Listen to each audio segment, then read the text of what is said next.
یوشع علیہ السلام کے بعد کی قوم اور رہنما کا انتظار۔ دوستوں، قلعے گر گئے تھے، دشمن بھاگ چکے تھے، ارض مقدس اب بنی اسرائیل کے قدموں میں تھی۔ لیکن دوستوں، نبی کی کامیابی تلوار سے نہیں، قوم کے اخلاق سے ناپی جاتی ہے۔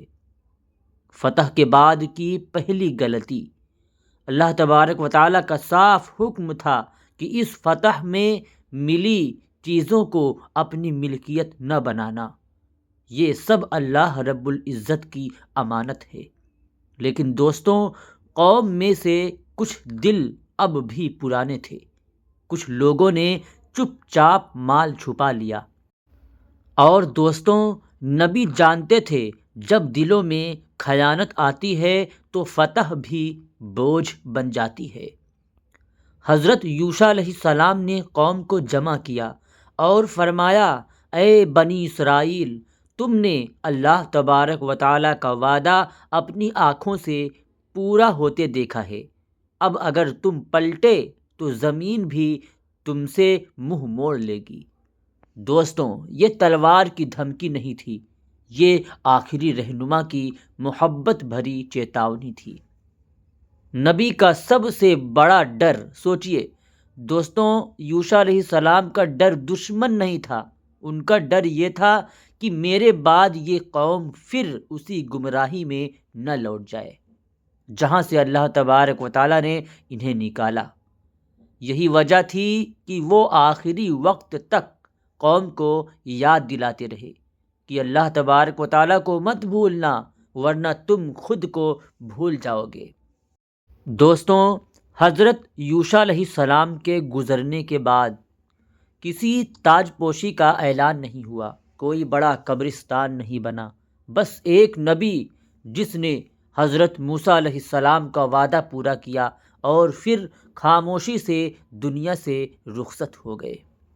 لیکن دوستوں، ان کی وراثت تلوار نہیں تھی، یقین تھا۔ ہر فتح کے بعد امتحان آتا ہے، اللہ تبارک و تعالیٰ وعدہ پورا کرتا ہے، لیکن قوم کو اپنا کردار پورا کرنا ہوتا ہے۔ نبی جاتے ہیں، دین باقی رہتا ہے۔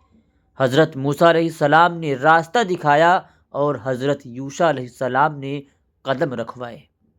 اب قوم کو خود چلنا تھا، سب سے خطرناک دور کی شروعات۔ دوستوں، حضرت یوشع بن نون علیہ السلام دنیا سے رخصت ہو چکے تھے، وہ نبی جنہوں نے وعدہ پورا کرایا، اب ان کی آواز خاموش تھی۔ اور دوستوں، یہی سے بنی اسرائیل کا اصل امتحان شروع ہوا۔ نہ کوئی نبی تھا، نہ کوئی بادشاہ، نہ کوئی متحد رہنما۔ قوم کا حال یہ ہو گیا کہ جو دل چاہے وہی صحیح ہے۔ ہر قبیلہ الگ، ہر رائے الگ، ہر راستہ الگ۔ دوستوں، جب وحی نہیں ہوتی تو انسان اپنی عقل کو خدا بنا لیتا ہے۔ دھیرے دھیرے حالات بگڑنے لگے، عبادت رسم بن گئی، انصاف کمزور ہو گیا، طاقتور کمزور کو کچلنے لگا، اور دوستوں پھر وہی پرانا قانون چلا، ناشکری کا، ظلم کا، سزا کا۔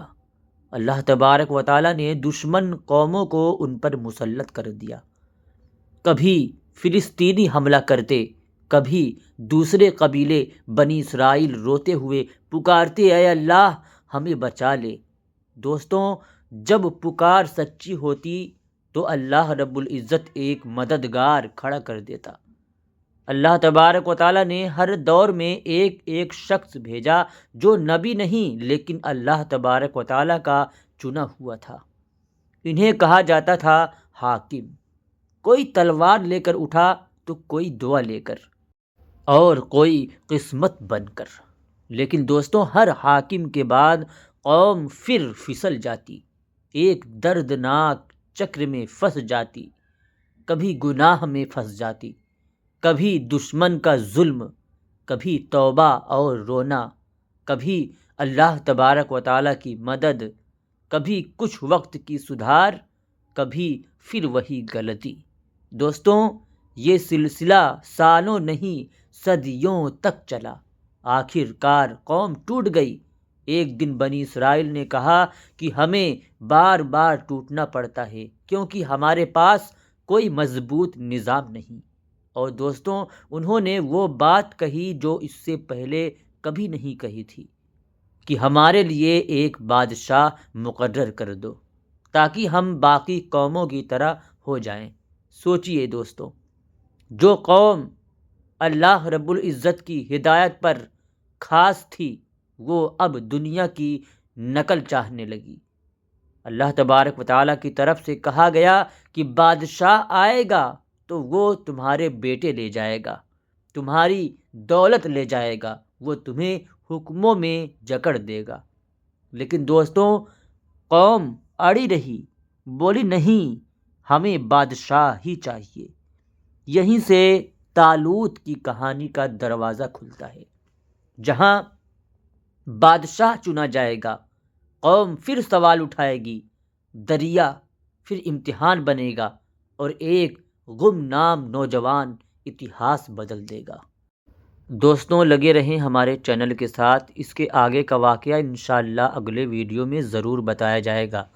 لہٰذا اگر ویڈیو اچھی لگی ہو تو ایک لائک اور اسے زیادہ سے زیادہ شیئر کریں، اور مزید ایسے ہی ویڈیوز دیکھنے کے لیے امان اسلامک اسٹوریز کو سبسکرائب کر دیں۔ شکریہ۔ خدا حافظ۔ السلام علیکم ورحمۃ اللہ تعالی وبرکاتہ۔